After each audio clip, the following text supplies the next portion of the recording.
आज आम जाना कारक केवल कारक कौन आउ गोटे भिडियो आम जाना विभक्ति कौन। ताहले आज हूँ कारक। कारक कौन चलतु जाना कारक कौन। वाक्य मध्य क्रियापद सहित अन्य पद मानकर जो संबंध रही थाए ताकू कारक कहा जाए। कौन वाक्य मध्य क्रियापद सहित अन्य पद मानकर जो संबंध रही थाए ताकू कारक कहा जाए।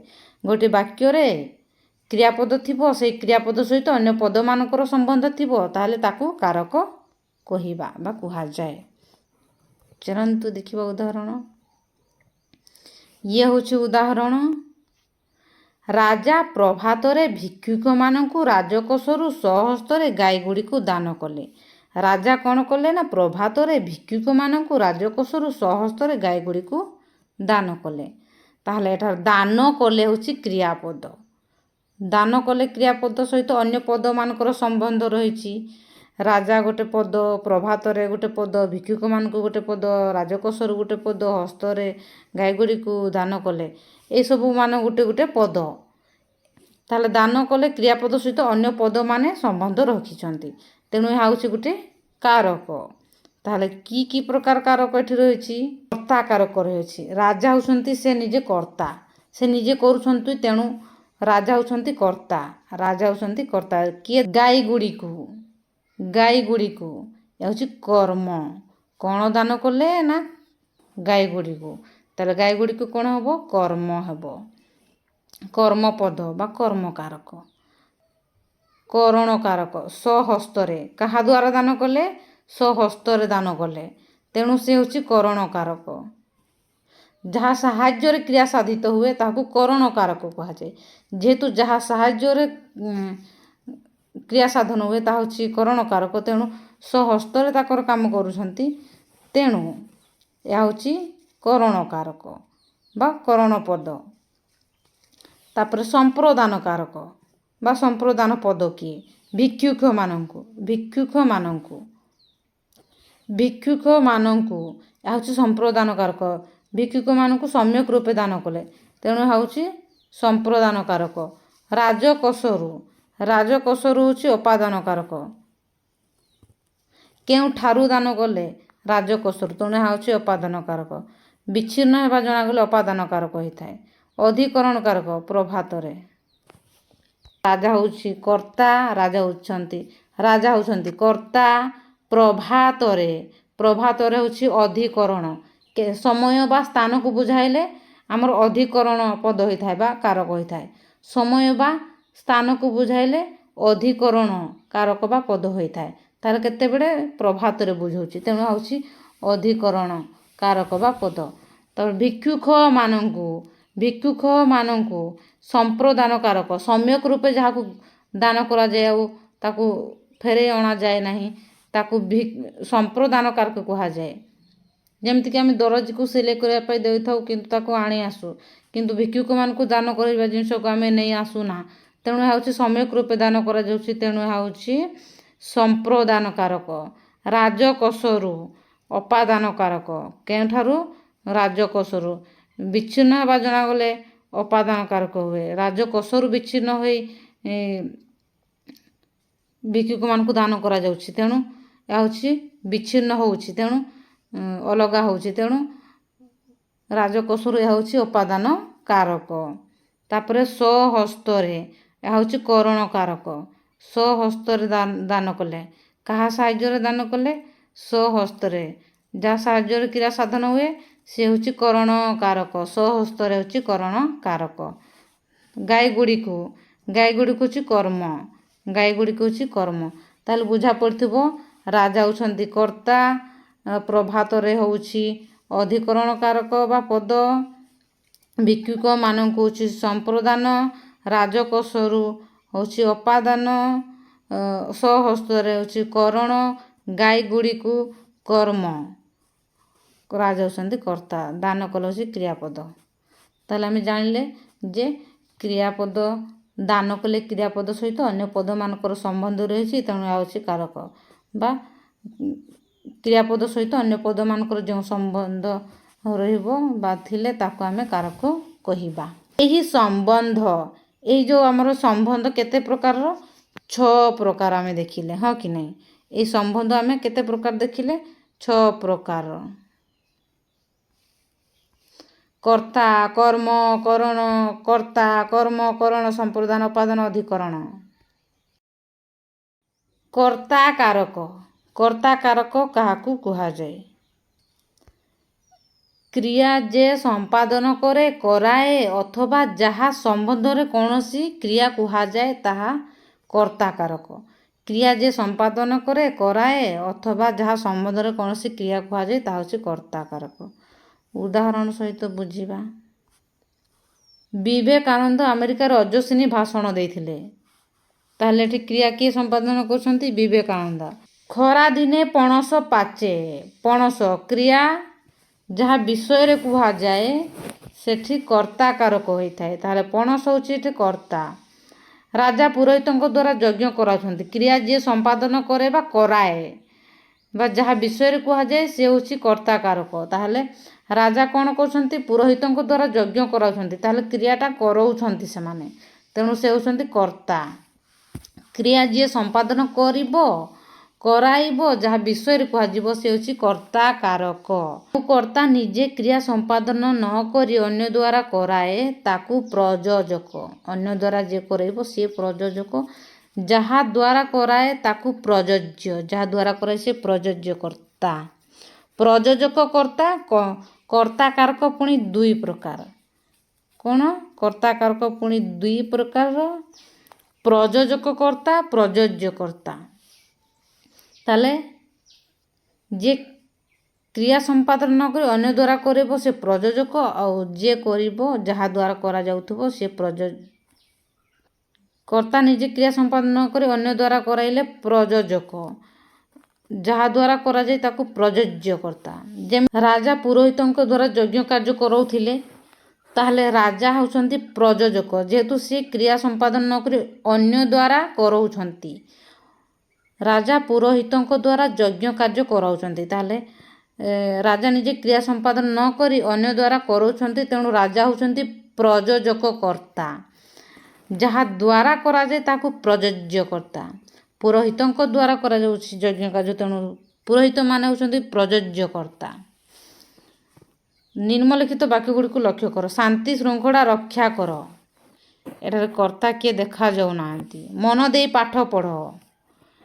ଶାନ୍ତି ଶୃଙ୍ଖଳା ରକ୍ଷା କର ଛୁଆମାନଙ୍କୁ ବି କୁହାଯାଉଛି, ଯାହାକୁ ବି କୁହାଯିବ ମନ ଦେଇ ପାଠ ପଢ଼।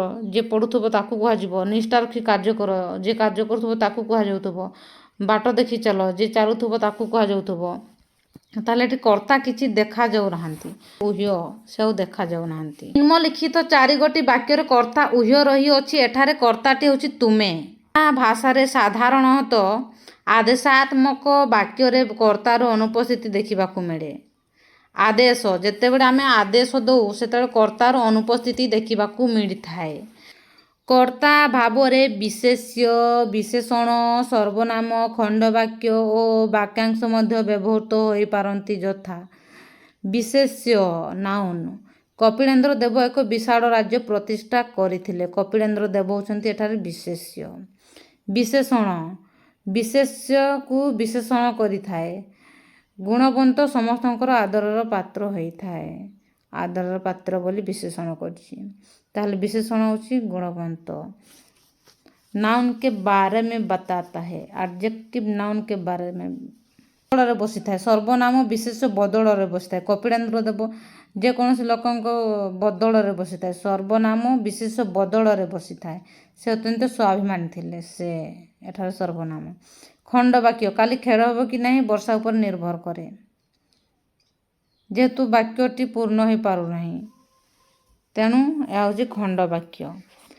ବାକ୍ୟାଂଶ, ଦାନ୍ତୁରିର ହସିବା କାନ୍ଦିବା ସମାନ ଅଟେ। କର୍ତ୍ତା କାରକରେ ପ୍ରଥମା ବିଭକ୍ତି ହୁଏ। କର୍ତ୍ତା କାରକରେ ପ୍ରଥମା ବିଭକ୍ତି ହୋଇଥାଏ। କର୍ମକାରକ। କର୍ମକାରକ କାହାକୁ କୁହାଯାଏ? କର୍ତ୍ତାର କ୍ରିୟା ସାଧନରେ ଯାହା ଅଭିସଳିତ ହୁଏ ତାହା କର୍ମକାରକ। କ'ଣ ଅଭିସଳିତ ହୋଇଛି ଏଠାରେ? ଉଦାହରଣ ସହିତ ବୁଝିବା ଚାଲନ୍ତୁ। ମାର୍କୋନି ରେଡ଼ିଓ ଉଦ୍ଭାବନ କରିଥିଲେ। ମାର୍କନି ହେଉଛନ୍ତି କର୍ତ୍ତା। ସେ କ୍ରିୟା ସାଧନ କରି ରେଡ଼ିଓ ଉଦ୍ଭାବନ କରୁଛନ୍ତି। ତେଣୁ ରେଡ଼ିଓ ଅଭିସଳିତ ହେଉଛି। ତେଣୁ ରେଡ଼ିଓ ହେଉଛି କର୍ମକାରକ। କର୍ତ୍ତାର କ୍ରିୟା ସାଧନରେ ଯାହା ଅଭିସଳିତ ହେଲା ତାହା ହେଉଛି କର୍ମକାରକ। କର୍ମକାରକ କ'ଣ? କର୍ତ୍ତା ହେଉଛନ୍ତି ମାର୍କନି। ମାର୍କନିଙ୍କ କ୍ରିୟା ସାଧନରେ ରେଡ଼ିଓ ଯେହେତୁ ଅଭିସଳିତ ହେଉଛି ତେଣୁ ରେଡ଼ିଓ ହେଉଛି ଆମର କର୍ମକାରକ। ନୀଲ୍ ଆର୍ମଷ୍ଟ୍ରଙ୍ଗ ଚନ୍ଦ୍ରକୁ ଯାଇଥିଲେ। କିଏ? ନୀଲ୍ ଆର୍ମଷ୍ଟ୍ରଙ୍ଗ କ୍ରିୟା ସାଧନ କରି ଚନ୍ଦ୍ରକୁ ଅଭିସଳିତ କରିଛନ୍ତି। ତେଣୁ ଚନ୍ଦ୍ର ହେଉଛି ଆମର କର୍ମକାରକ। ଇଂରେଜମାନେ ଭାରତକୁ ଖଣ୍ଡ ଖଣ୍ଡ କରିଦେଲେ। ଇଂରେଜମାନେ କ୍ରିୟା ସାଧନ କରି ଭାରତକୁ ଅଭିସଳିତ କରିଛନ୍ତି। ତେଣୁ ଭାରତ ହେଉଛି କର୍ମକାରକ। ପ୍ରଦତ୍ତ 3ଗୋଟି ବାକ୍ୟରେ କର୍ମଗୁଡ଼ିକ ଯଥାକ୍ରମେ ରେଡ଼ିଓ, ଚନ୍ଦ୍ରକୁ, ଭାରତକୁ ହେଉଛନ୍ତି କର୍ମକାରକ। କ'ଣ ଉଦ୍ଭାବନ କରିଥିଲେ? ରେଡ଼ିଓ। କେଉଁଠିକୁ ଯାଇଥିଲେ? ଚନ୍ଦ୍ରକୁ। କାହାକୁ ଖଣ୍ଡ ଖଣ୍ଡ କରିଦେଲେ? ଭାରତକୁ। ଏଠାରେ ରେଡ଼ିଓ, ଚନ୍ଦ୍ରକୁ ଓ ଭାରତକୁ କର୍ମକାରକ। କର୍ତ୍ତାର କ୍ରିୟା ସାଧନରେ ଏମାନେ ସବୁ ଅଭିସଳିତ ହୋଇଛନ୍ତି। ତେଣୁ ଏମାନେ ସବୁ ହେଉଛି କର୍ମକାରକ। ତେଣୁ ଏମାନେ ସବୁ ହେଉଛନ୍ତି କର୍ମକାରକ। ସାଧାରଣତଃ କ୍ରିୟା ପୂର୍ବରୁ କ'ଣ, କାହାକୁ ବା କେଉଁଠିକୁ ଲଗାଇ ପ୍ରଶ୍ନ କଲେ ଉତ୍ତରରେ କର୍ମକାରକ ମିଳିଥାଏ। ନିମ୍ନସ୍ଥ ବାକ୍ୟଟିକୁ ଲକ୍ଷ୍ୟ କର। ଶିକ୍ଷକ ଛାତ୍ରକୁ ପ୍ରଶ୍ନ ପଚାରିଲେ। ଏହି ବାକ୍ୟରେ ଛାତ୍ରକୁ ଆଉ ପ୍ରଶ୍ନ ଏହି ଦୁଇଟା ହେଉଛନ୍ତି କର୍ମ ଅଟନ୍ତି। ଏହି କ୍ଷେତ୍ରରେ ଗୋଟିଏ କର୍ମକୁ ମୁଖ୍ୟ କର୍ମ ଓ ଅନ୍ୟଟିକୁ ଗୌଣ କର୍ମ କୁହାଯାଏ। ତାହେଲେ ଏଠାରେ ଛାତ୍ରକୁ ଗୌଣ କର୍ମ ଓ ପ୍ରଶ୍ନ ହେଉଛି ମୁଖ୍ୟ କର୍ମ। କ୍ରିୟା ଦ୍ୱିକର୍ମକ ହୋଇଥିଲେ ଯେଉଁ କର୍ମଟି ଅନ୍ୟ କାରଣ ସ୍ଥାନରେ ଉପଯୁକ୍ତ ହୋଇଥାଏ ତାହା ହେଉଛି ଗୌଣ ବା ଅପ୍ରଧାନ। ଅପରଟି ମୁଖ୍ୟ ବା ପ୍ରଧାନ ଅଟେ। ବିଶେଷ୍ୟ ସର୍ବନାମ। ବିଶେଷ୍ୟ ସର୍ବନାମ ବା ବିଶେଷ୍ୟ ପରିବର୍ତ୍ତେ ବ୍ୟବହୃତ ଯେକୌଣସି ପଦ ବା ପଦ ସମଷ୍ଟି କର୍ମପଦ ରୂପେ ବ୍ୟବହୃତ ହୋଇପାରେ। ସେ କାହିଁକି ପଦତ୍ୟାଗ କଲେ ମୁଁ ଜାଣେ। ଏଠାରେ ଜାଣେ କ୍ରିୟାର କର୍ମ ହେଉଛି। ସେ କାହିଁକି ପଦତ୍ୟାଗ କଲେ ମୁଁ ଜାଣେ। ତାହେଲେ କ୍ରିୟାର କର୍ମ ହେଉଛି ଜାଣେ। ସେ କାହିଁକି ପଦତ୍ୟାଗ କଲେ, ଅର୍ଥାତ୍ ଗୋଟିଏ ବାକ୍ୟ ଏଠାରେ କର୍ମ ରୂପେ ବ୍ୟବହୃତ ହେଉଅଛି। କର୍ମକାରକରେ ଦ୍ୱିତୀୟା ବିଭକ୍ତି ହୁଏ। କର୍ମକାରକରେ ଦ୍ୱିତୀୟା ବିଭକ୍ତି ହୁଏ। କରଣକାରକ। କରଣକାରକ କାହାକୁ କୁହାଯାଏ? ଯାହା ସାହାଯ୍ୟରେ କ୍ରିୟା ସାଧିତ ହୁଏ ବା କ୍ରିୟା ସାଧନରେ ଯିଏ ପ୍ରକୃଷ୍ଟ କାର୍ଯ୍ୟକାରୀ ତାହା କରଣକାରକ। ଯାହା ସାହାଯ୍ୟରେ କ୍ରିୟା ସାଧିତ ହୁଏ ବା କ୍ରିୟା ସାଧନରେ ଯିଏ ପ୍ରକୃଷ୍ଟ କାର୍ଯ୍ୟକାରୀ ତାହା କରଣକାରକ। ଉଦାହରଣ ସହିତ ବୁଝିବା ଚାଲନ୍ତୁ। ଉଦାହରଣ: କାଠୁରିଆ କୁରାଢ଼ୀରେ ଗଛ କାଟୁଅଛି। କାହା ସାହାଯ୍ୟରେ କ୍ରିୟା ସାଧିତ ହେଉଛି? କୁରାଢ଼ୀରେ। ଯେହେତୁ କୁରାଢ଼ୀ ସାହାଯ୍ୟରେ କ୍ରିୟା ସାଧିତ ହେଉଛି ତେଣୁ କୁରାଢ଼ୀରେ ହେଉଛି କରଣକାରକ। ଯାହାଦ୍ୱାରା କ୍ରିୟା ସାଧିତ ହୁଏ, ଯାହା କ୍ରିୟା ସାଧନରେ ଯିଏ ପ୍ରକୃଷ୍ଟ କାର୍ଯ୍ୟକାରୀ ସେ ହେଉଛି କରଣକାରକ। କୁରାଢ଼ୀ ସାହାଯ୍ୟରେ ଲୋକଟି ଜାଲରେ ମାଛ ଧରୁଅଛି। ତେଣୁ କାହା ସାହାଯ୍ୟରେ? ଜାଲ ସାହାଯ୍ୟରେ। ଜାଲ ସାହାଯ୍ୟରେ କ୍ରିୟା ସାଧିତ ହେଉଛି। କଲମରେ ଲେଖୁଅଛି। ତେଣୁ ଏମାନେ ହେଉଛନ୍ତି କରଣକାରକ। ଯାହା ସାହାଯ୍ୟରେ କ୍ରିୟା ସାଧିତ ହୁଏ ବା ଯେ କ୍ରିୟା ସାଧନରେ ପ୍ରକୃଷ୍ଟ କାର୍ଯ୍ୟକାରୀ ସେ ହେଉଛନ୍ତି କରଣକାରକ। କୁରାଢ଼ୀ, ଜାଲ, କଲମ କ୍ରିୟା ସାଧନର ମାଧ୍ୟମ। ସାଧାରଣତଃ କ୍ରିୟାପଦ ପୂର୍ବରେ କାହା ଦ୍ୱାରା ଲଗାଇ ପ୍ରଶ୍ନ କଲେ ଉତ୍ତରରେ କରଣକାରକ ମିଳିଥାଏ। କରଣକାରକରେ ତୃତୀୟା ବିଭକ୍ତି ହୁଏ। କରଣକାରକରେ ତୃତୀୟା ବିଭକ୍ତି ହୁଏ। ସମ୍ପ୍ରଦାନକାରକ। ସମ୍ପ୍ରଦାନକାରକ କାହାକୁ କୁହାଯାଏ? ଯାହାକୁ କୌଣସି ବସ୍ତୁ ସମ୍ୟକ୍ ରୂପେ ଦାନ କରାଯାଏ ତାହାର ସମ୍ପ୍ରଦାନକାରକ ହୁଏ। ଯାହାକୁ କୌଣସି ବସ୍ତୁ ସମ୍ୟକ୍ ରୂପେ ଦାନ କରାଯାଏ ତାହାର ସମ୍ପ୍ରଦାନକାରକ ହୁଏ। ସମ୍ୟକ୍ ରୂପେ ମାନେ ପୁରା ଦାନ ଦେଇଦେବ, ଆଉ କେବେ ନେବ ନାହିଁ ସେଟା ମାଗିକରି, ତାହା ହେଉଛି ସମ୍ପ୍ରଦାନକାରକ। ସମ୍ୟକ୍ ରୂପେ ଦାନ କରିବ।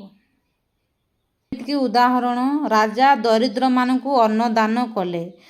ଅନ୍ନ ଯେଉଁ ଦାନ କଲେ ତାକୁ ଫେରାଇ ନେଇ ପାରିବେ କି? ନା। ତେଣୁ ଏହା ହେଉଛି ସମ୍ପ୍ରଦାନକାରକ। ଗୃହିଣୀ ଭିକାରୀଙ୍କୁ ଭିକ୍ଷା ଦେଲେ। ଜଣେ ଗୃହିଣୀ ଘରର ମା ସେ ଜଣେ ଭିକାରୀଙ୍କୁ ଭିକ୍ଷା ଦେଲେ। ତେଣୁ ଏହା ହେଉଛି ସମ୍ୟକ୍ ରୂପେ ଦାନ କରୁଛି। ତେଣୁ ଏହା ହେଉଛି ସମ୍ପ୍ରଦାନକାରକ। ରାଜା ପୁରୋହିତମାନଙ୍କୁ ସୁନା ମୋହର ଦେଲେ। ରାଜା ପୁରୋହିତମାନଙ୍କୁ ସମ୍ୟକ୍ ରୂପେ ପୁରାପୁରି ଭାବରେ ସୁନା ମୋହର ଦେଇଛନ୍ତି। ତେଣୁ ଏମାନେ ସବୁ ସମ୍ପ୍ରଦାନକାରକ। ଆଉ ଯେଉଁଟା ଆମେ पूरापूरी दान न देऊँ देकी पुणी नहीं आसू ताकू कौन कहिबा देखिबा कौन कहिबा। जेमिति कि उदाहरण धबाकू लुगा दियो दरजी को कना दियो कंथावाला को लुगा दियो। ये होछि आमर जेउठी ग्रहिता दत्त वस्तुर पूर्ण अधिकारी होई न थांती सेठारे ग्रहिता ठारे संप्रदान कारक न होई सेठारे कर्म कारक होइथाए। ताले धबाकू दरजी को कंथावाला को एमाने कौन हेबे कर्म कारक। जेउठी सेमाने पूरापूरी नेउ नाहांती से वस्तुर अधिकारी नुहंती पूरापूरी नेबार सेमाने सेठी कौन होती कर्म कारक। ताहले संप्रदान कारकरे चतुर्थी विभक्ति संप्रदान कारकरे चतुर्थी विभक्ति।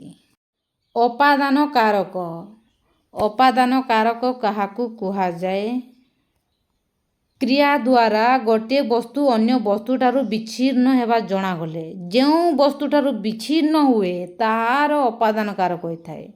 जेउ वस्तुठारु विच्छिन्न हबो तार अपादान कारक होइथाए।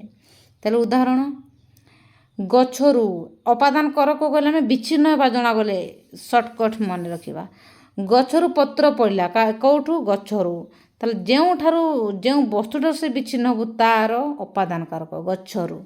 आकाशरु धूमकेतु छिणिला केउठारु आकाशरु तेणु आकाशरु अपादान कारक।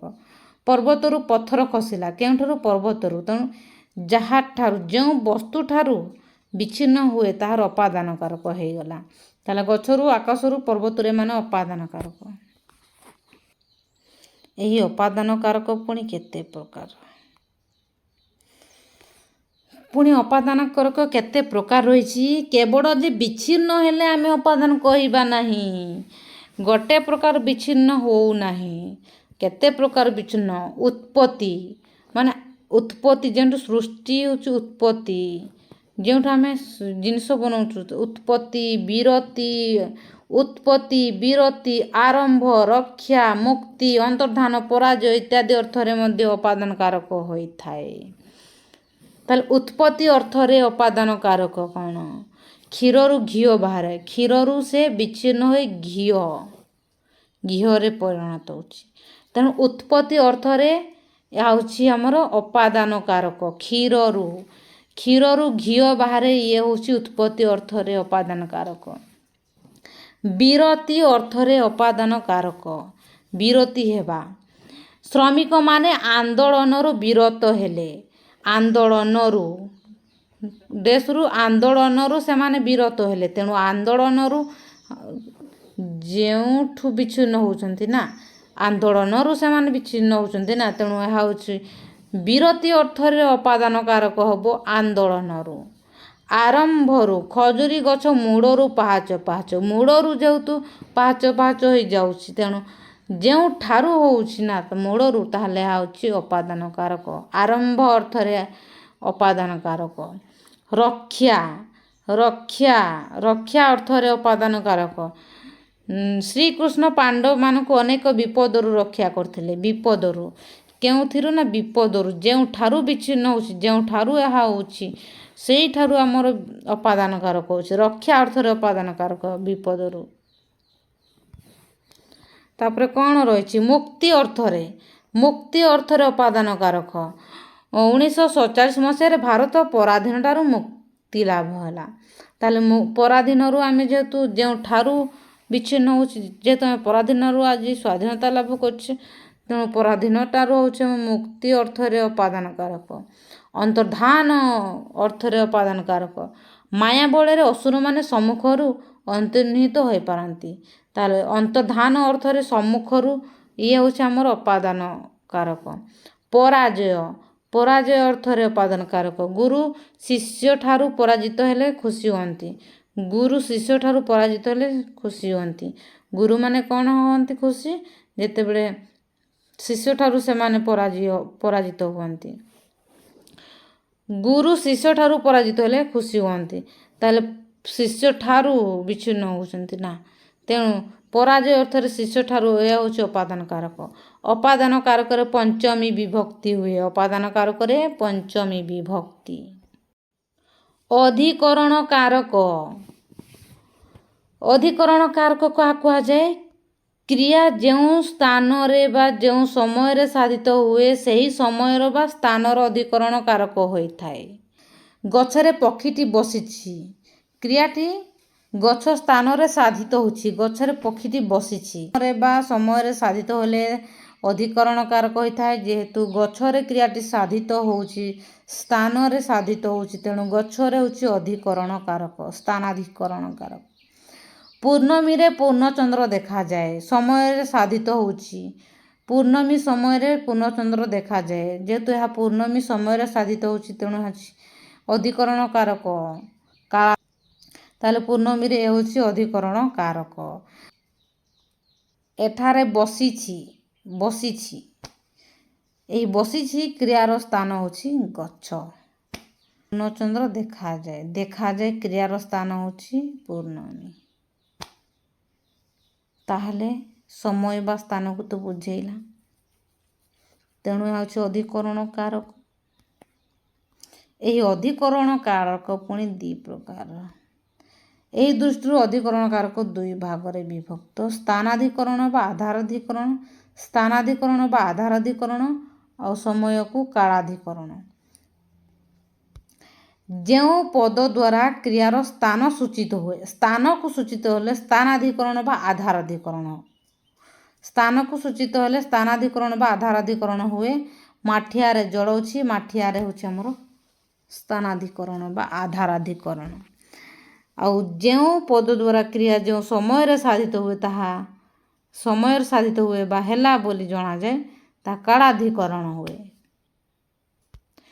ବର୍ଷା ଋତୁରେ କଦମ୍ବ ଫୁଲ ଫୁଟେ, ହେଉଛି ବର୍ଷା ଋତୁରେ, ହେଉଛି କାଳାଧିକରଣ।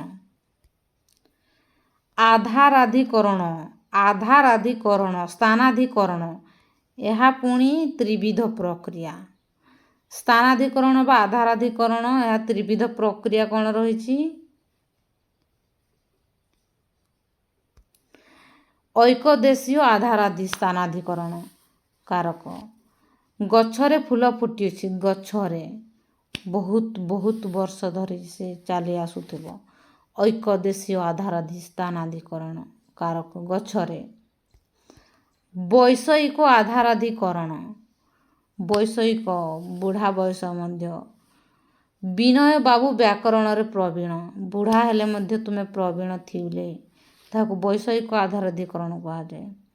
ଅଭିବ୍ୟାପକ ଆଧାରାଧିକରଣ, ପୁରା ବ୍ୟାପି ଯାଇଥିବ, ତିଳରେ ତେଲ ଥାଏ। ଅଭିବ୍ୟାପକ ଆଧାରାଧିକରଣ। ଅଭିବ୍ୟାପକ ଆଧାରାଧି ସ୍ଥାନାଧିକରଣ, ତିଳରେ ତେଲ ଥାଏ। ତିଳରେ ହେଉଛି ଅଭିଭାବକ ଆଧାରାଧି ସ୍ଥାନାଧିକରଣ। ବ୍ୟାକରଣରେ ବୈଷୟିକ ଆଧାରାଧି ସ୍ଥାନାଧିକରଣ। ଆଉ ଗଛରେ ହେଉଛି ଐକଦେଶୀୟ ଆଧାରାଧିକରଣ। ତାହେଲେ ବିଷୟବସ୍ତୁ ସରିଲା। ନେକ୍ସଟ ଭିଡ଼ିଓରେ ଆମେ ଏହାର ଅନୁଶୀଳନୀ କରିବା।